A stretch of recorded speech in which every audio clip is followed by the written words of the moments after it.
Shalom semuanya.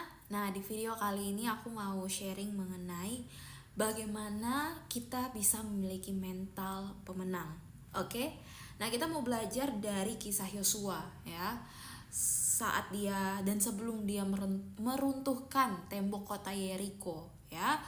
Jadi, aku bacakan dulu dari kitab Yosua. Yosua pasal 6 ayat 2 sampai 7. Oke? Yosua pasal 6 ayat 2 sampai 7. Oke. Sini judul perikopnya dalam Alkitab tertulis jatuhnya Yeriko. Tapi aku baca ayat 2 sampai ayat 7 dulu. Berfirmanlah Tuhan kepada Yosua, ketahuilah aku serahkan ke tanganmu Yeriko ini beserta rajanya dan pahlawan-pahlawannya yang gagah perkasa. Haruslah kamu mengelilingi kota itu, yakni semua prajurit harus mengedari kota itu sekali saja. Demikianlah harus engkau perbuat 6 hari lamanya. Dan 7 orang imam harus membawa 7 sangkakala tanduk domba di depan tabut. Tetapi pada hari yang ketujuh, 7 kali kamu harus mengelilingi kota itu, sedang para imam meniup sangkakala. Apabila sangkakala tanduk domba itu panjang bunyinya, dan kamu mendengar bunyi sangkakala itu, maka haruslah seluruh bangsa bersorak dengan sorak yang nyaring, maka tembok kota itu akan runtuh, lalu bangsa itu harus memanjatnya masing-masing langsung ke depan. Kemudian Yosua bin Nun memanggil para imam dan berkata kepada mereka, angkatlah tabut perjanjian itu, dan 7 orang imam harus membawa 7 sangkakala tanduk domba di depan tabut Tuhan. Dan kepada bangsa itu dikatakannya, majulah, kelilingilah kota itu, dan orang-orang bersenjata harus berjalan di depan tabut Tuhan. Oke, kalau tadi kita baca dari ayat 2 sampai ayat 5 ya, itu mengenai bagaimana Tuhan berfirman pada Yosua, ya. Tuhan memberi arahan, memberi perintah apa yang harus dilakukan, ya. Nah, apa yang terjadi setelah Tuhan berfirman? Yosua tidak pesimis. Yosua tidak merasa wah, ini aku nggak bisa nih Tuhan. Ini sepertinya nggak mungkin deh bisa masuk ke tembok kota Yeriko itu, bisa masuk ke dalam kota Yeriko itu.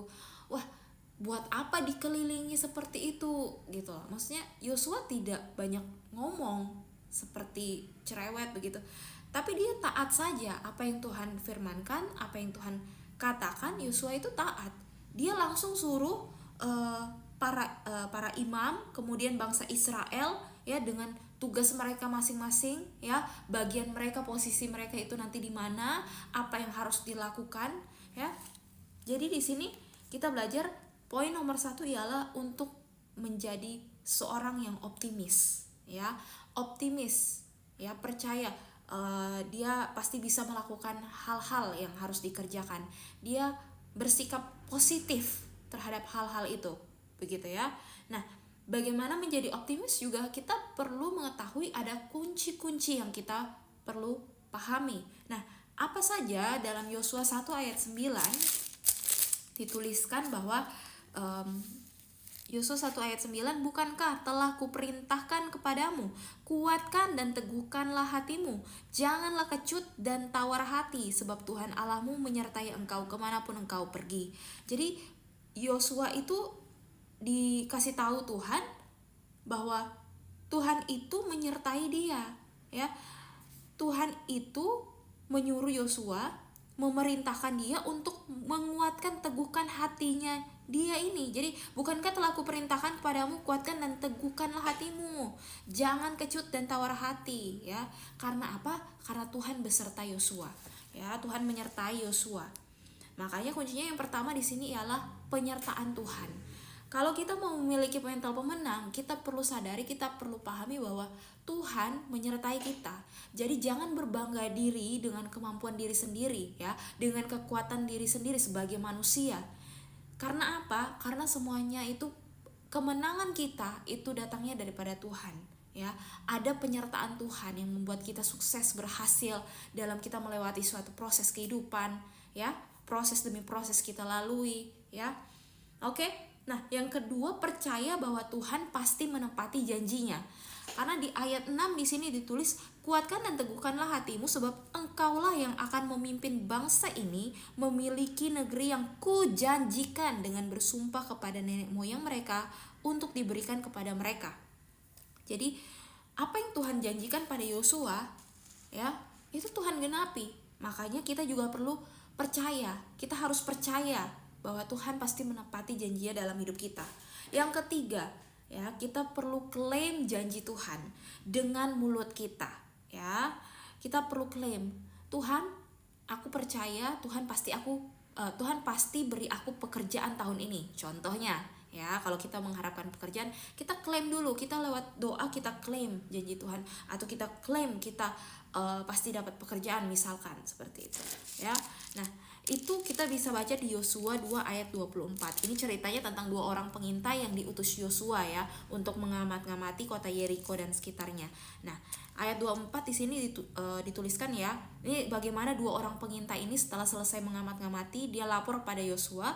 Kata mereka kepada Yosua, Tuhan telah menyerahkan seluruh negeri ini ke dalam tangan kita. Bahkan seluruh penduduk negeri ini gemetar menghadapi kita. Bayangkan, bahkan sebelum mereka memasuki kota Yeriko, 2 orang pengintai ini sudah berkata, Tuhan telah menyerahkan seluruh negeri ini ke dalam tangan kita. Ya, klaim janji Tuhan itu dalam hidup Anda. Amin. Oke. Nah, sekarang tadi optimis, ya, nomor 1. Nah, sekarang nomor 2 ialah sekalipun banyak tantangan, tetap kuperjuangkan. Ya. Kita baca kembali di Yosua pasal 6 ayat 8 sampai 9. Oke. Nah, ini.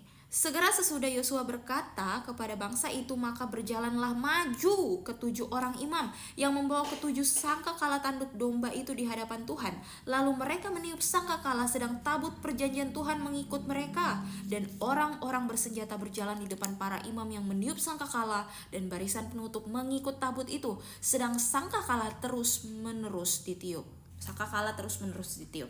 Oke, nah, jadi setelah Yosua perintahkan, bangsa Israel taat saja, maksudnya mereka ikut gitu, ya. Mereka lakukan, mereka kerjakan. Padahal kalau kita baca di ayat 1, dalam pada itu Yeriko telah menutup pintu gerbangnya, telah tertutup kota itu karena orang Israel, tidak ada orang keluar atau masuk. Jadi gerbang Yeriko itu sudah tertutup duluan. Mereka gak bisa masuk ke dalam kotanya. Tapi mereka tetap kerjakan apa yang Tuhan perintahkan, Tuhan sampaikan pada Yosua, mereka lakukan.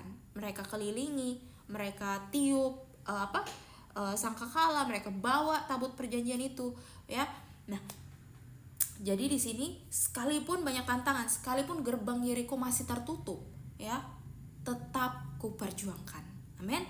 Yang ketiga, bertanggung jawab dengan hal-hal yang kecil. Nah, ini sebenarnya hal-hal yang seperti ini yang seringkali kita lupakan, ya, atau seringkali kita malas untuk lakukan, ya kan? Nah, jadi itu bertanggung jawab dengan hal-hal yang kecil. Yosua 6 ayat 22 sampai 23. Tetapi kepada kedua orang pengintai negeri itu Yosua berkata, masuklah ke dalam rumah perempuan sundal itu dan bawalah keluar perempuan itu dan semua orang yang bersama-sama dengan dia seperti yang telah kamu janjikan dengan bersumpah kepadanya. Lalu masuklah kedua pengintai muda itu dan membawa keluar Rahab dan ayahnya, ibunya, saudara-saudaranya dan semua orang yang bersama-sama dengan dia, bahkan seluruh kaumnya dibawa mereka keluar. Lalu mereka menunjukkan kepadanya tempat tinggal di luar perkemahan orang Israel. Karena 2 orang pengintai tadi ditolong Rahab waktu mereka lagi mengamati kota Yeriko, ya. Maka dari itu Rahab diselamatkan. Bukan cuma Rahab, seisi keluarganya, seisi rumahnya dan kaumnya, ya. Hal kecil, ya, menolong orang-orang itu, ya. Menolong orang yang diutus, yang disuruh Yosua tadi, ya. Rahab bisa diselamatkan, nyawanya terselamatkan. Nah, jadi kita perlu bertanggung jawab dengan hal-hal yang kecil. Kita perlu menaruh perhatian kita pada hal-hal yang kecil ini, oke? Nah, ketika kita memiliki mental pemenang, maka apa? Tembok Yeriko itu runtuh. Teman-teman bisa baca nanti di ayat ke-20, ya. Segala penghalang itu akan runtuh dan kemenangan ada di tangan kita. Amin. Oleh karena itu, tetap andalkan Tuhan dalam setiap proses kehidupan kita dan kita akan menerima janji Tuhan. Itu digenapi dalam hidup kita. Tuhan Yesus memberkati. Shalom.